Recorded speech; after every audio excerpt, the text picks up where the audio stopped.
want to talk to you a little bit about my testimony and my abstinence journey. The other day, I made a reel that discussed one of the myths about abstinence. A woman commented and said that she wished she had known these things before, but now she's in her 30s. And I kind of felt the same way. I wish that I didn't have to go through so much before I chose to do what God had been wanting for me to do all along. And it just got me to thinking about how much we as humans go through every day when we could have just listened to the wisdom of other people to kind of shortcut and fast track our way to success. And I will not deny that there is definitely value in choosing behaviors and experiencing the outcomes and the emotions that come with those experiences. They really do create a long-lasting memory that really gets imprinted into ourselves, that gives us more conviction than we would have if we had only just listened to other people. And it also got me to thinking and wondering, was there anything that anyone could have said or done that would have made me choose a different path than the one that I chose? And the truth is, it's very unlikely that I would have done anything differently, no matter what anyone could have said to me. And I think that has a lot to do with just who I am as a person, because there are other people like my sister who walked a very sheltered path in comparison to mine. But even though there was no one thing that someone could have said to me, God had planted people along my path who imparted wisdom and truth into my life every step of the way. It was like he was chipping away at a block of ice that was becoming closer and closer to who I needed to be in order to fulfill the will that he wanted for my life. So I want to share a little bit about my journey. I'm going to use euphemisms because I don't want to be banned in any kind of way. And also, as a married woman, I think that there is some discretion. But I do think it is important that we as women share with one another what we've been through, because that did play a huge part in how I became the woman that I am today. None of us are perfect, and I think that trying to portray an image of perfectionism alienates people rather than bringing them closer to you and encouraging them to want to hear what you have to say. All right, so my journey came in a lot of phases, starting from when I was very young, getting a good Christian education, going to Sunday school, having parents who were believers, learning about what God wanted for us, Jesus, sin, salvation. So I had a really good foundation of knowing right from wrong. Because we were so young, there wasn't much that we needed to be held accountable for besides maybe like lying or taking that extra cookie. But it was really just foundational knowledge, very passive. As a teen, we were in and out of church. I had other Christian friends, but none of us really were taking God's word seriously. We kind of did what we wanted to do and trusted that no matter what we did, as long as God knew our hearts, that we were still saved and everything would be fine. In college, I met a man who was a Jehovah's Witness, and we began to do Bible study every week. And he did ask me about my life, and I told him the truth about things that I had done and things that I was still doing. And he basically every week would threaten me with hellfire if I did not change my ways. At that time, I felt like I already knew all that I needed to know about hell and heaven.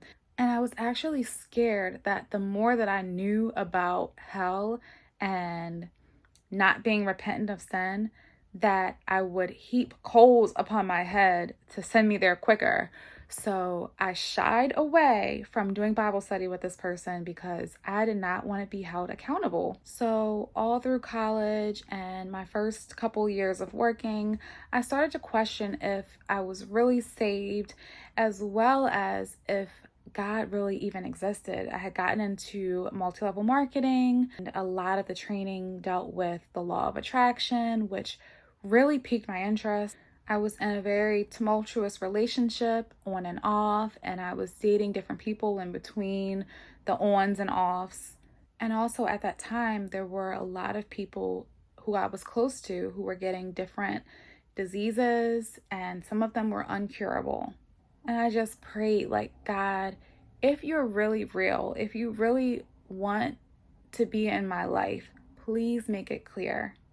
And I was studying for my master's degree at the time, and there was a guy in class who was very clever at sharing the gospel through one of his projects, one of his presentations. And this was right after I had prayed that prayer. And I had never seen anyone do this before, and I thought, this is my sign, and I should probably talk to him. So even though I felt like I should say something to him, I was very shy. We were very different demographically, and I did not say anything.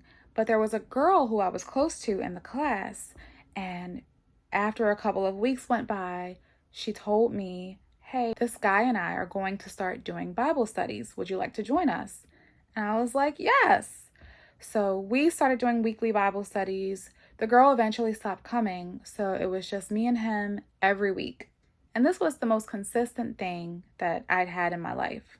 Now, through these one-on-one Bible studies, we began to really care about one another as friends, and he began to ask me about my life, and it became harder and harder to tell him the truth about the relationship that I was in because I knew that it wasn't right. And he did hold me accountable. Whenever I said something that was not of God, he definitely checked me and let me know that my life was not aligning with God's will. So it was funny because I would go home after Bible study and just be totally uninterested in doing anything that I would be ashamed to report on the next time that we were going to meet. And at that time, I had an ex-boyfriend who would not leave me alone. It would come to my home unannounced. And thankfully, because the community was not safe, I ended up moving back with my parents, and that definitely created a buffer between those visits. I started to become more and more clear about what I wanted for my life, and I found groups of women who had the same values. There was Pinky Promise and Wife School, and I became more comfortable with being different. And through their experiences, I even learned that what I wanted for myself wasn't some impossible dream, and that other women were living changed lifestyles. I learned how to be more forthcoming with my values and who I was as a Christian. And I started to see that a lot of men were actually either cool with what I wanted and wanted to continue to date and see where things went, or maybe they wanted to fast track things towards marriage, or, and this is the best one, they were actually of the same mindset and the same values even before we met. Learning about this kind of man and interacting with them really changed what I saw was possible for myself, and also what I know is possible for you.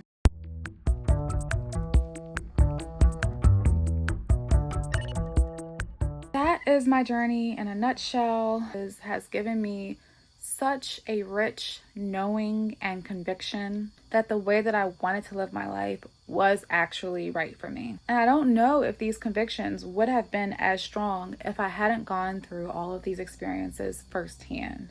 What I do know is that every step of the way, there were other people encouraging me and imparting wisdom. And had it not been for God placing them in my life, along with the experiences, I'm not really sure if I would have come to the same conclusions that I came to. Because unfortunately, just going through pain doesn't mean that you're going to know what the solution is. And with that being said, of course, I would love if young women would watch these videos and choose to listen and not have to go through all of the things that I and so many other people have gone through.